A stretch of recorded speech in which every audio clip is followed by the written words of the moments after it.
Hello, everybody. You have a good mic check? You ready to go? Everyone's good? Okay. I'm Tim Barber. I'm the Communications Director for the United States Capitol Police. Obviously, today's a very big day, and this is why we wanted to alert you to what happened today and the action that our officers took.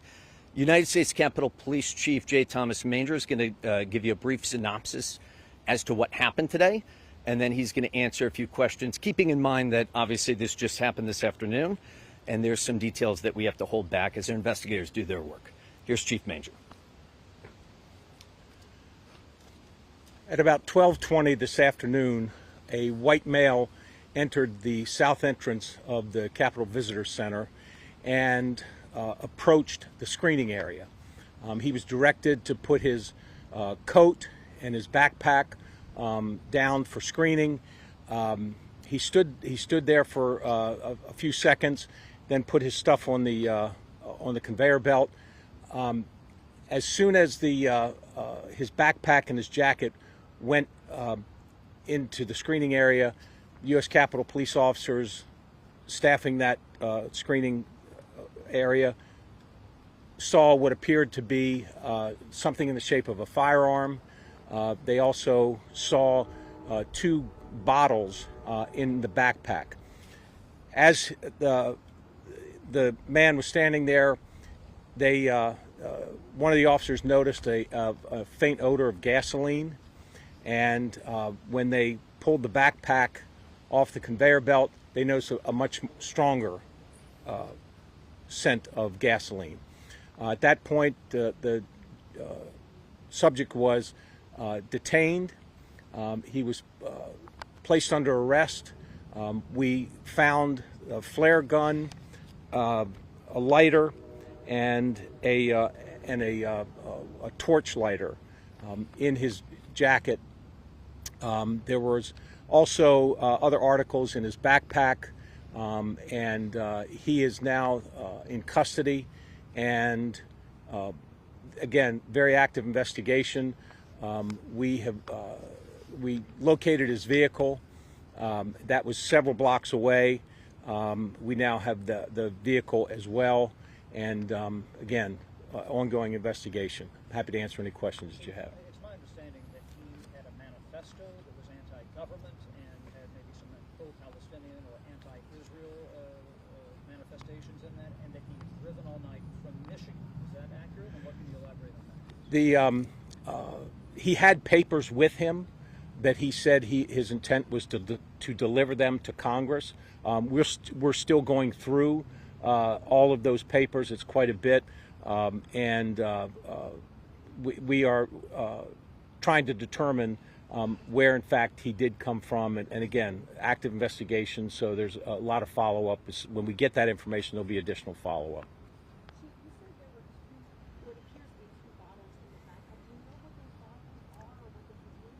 So we believe that it was some sort of accelerant. It could have been gasoline, some sort of accelerant. I've heard a couple of different things about what may have been in the bottles. It appeared that at least one of the bottles was leaking, and that's why the backpack smelled so strongly. We're still trying. I don't know what exactly was in. We believe it's either gasoline or some other accelerant.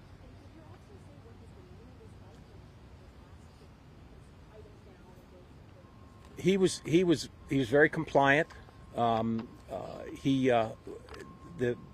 Watching the video, as he approached the Capitol Visitor Center, he was walking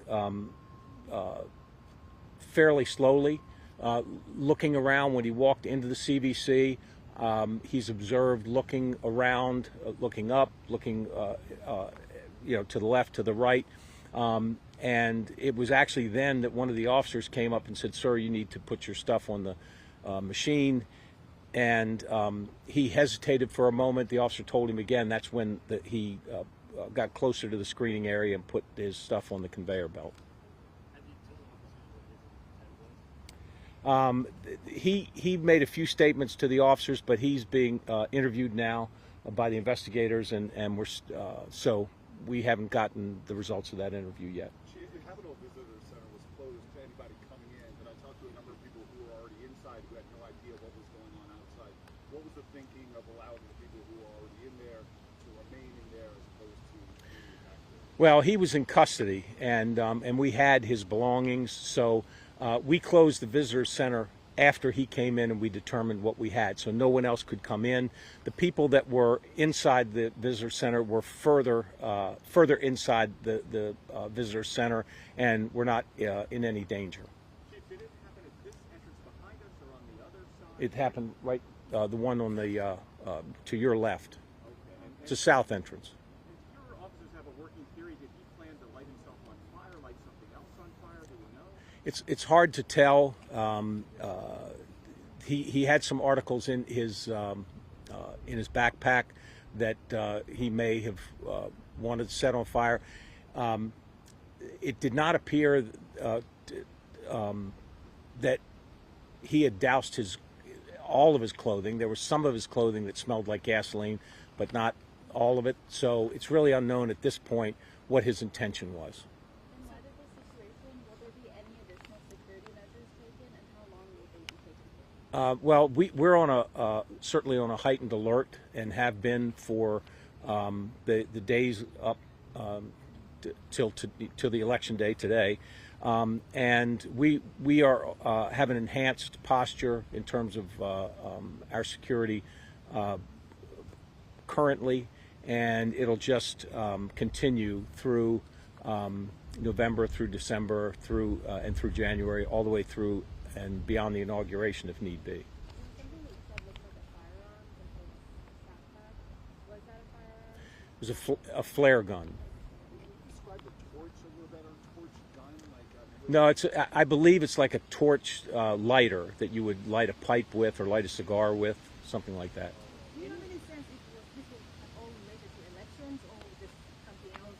Do you have any sense of what? There was no indication. There's no indication right now that it had anything to do with the election. Can you describe? There's a lot of concerns among members generally about violence around the election at this moment. Is there a briefing plan for them? Has the Capitol Police communicated to them about this incident? And in general, what is your message to members and officers concerned? So we have put a message out to our stakeholders here. We've been briefing different committees and different members of leadership over the past several weeks in terms of our preparation for the election, and the inauguration, and as well as next January 6th. Can you describe the clothing? Were they seasonal? It's a warm day here, obviously in Washington. Is that something that the officers noticed before? He did appear to have heavier clothing than was warranted for a day like today.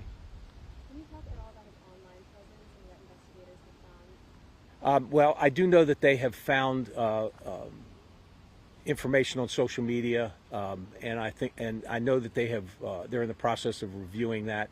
I don't have the results of that review yet. Does any of that the email speak to any issues that you cared about? I heard something about the war in Israel last time. Certainly, as we go through the papers that he had with him and go through his social media, we're getting a good focus in terms of what his issues were.